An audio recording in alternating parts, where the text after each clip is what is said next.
Ebyona byatandika n'ekitambo kya misa ekyakebembirwemu bwana mukuru wa Uganda Martyrs Parish aho muri Murwambarara.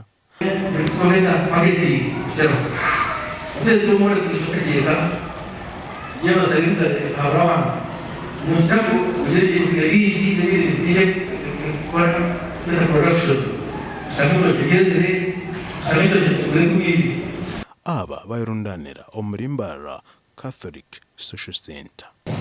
Turi abahinzi, turi abariza, turi abashubuzi, turi abashomesa, turi tukakwataniza hamwe kandi okukwatana soko kumwe kugira ngo tubase kuyetungura haza sako ekora magoba bururunako nisho okumwakira mbese kataki obulugani y'amanywa bateka kintu kandi shabarambo buri mwaka kigumekiwe hata kusema sente chimpala tekwenda kubabazi nyinshi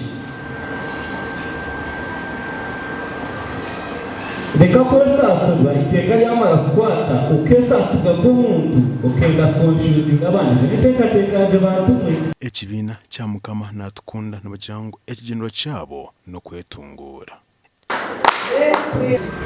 Dekitekerwa atesi uyitopenda ryakwasarabwo weryakwasa abo kugira ngo tubahereza no kubuhurira kandi kuratiri we bari noga bigashi operasiyo kama nabakunda ngo twirinde cyane kama nabakunda niyo kugira kamutegeko nabakunda kuba hulije kuba mukana igenda musema bisana n'abasaba tuzakuma ndachoka siya mahanga reka twishwa Afrika twasekunda ndachimwe ubukuyana barutera umukumi bawiki besane bakabasha mu bishobekezia kuka baje tuza kumagisho tuzakochaho tuyundane takisako Amerwabyona aba batorana abebembezi abarangere okutwara Mukama natukunda omeisho.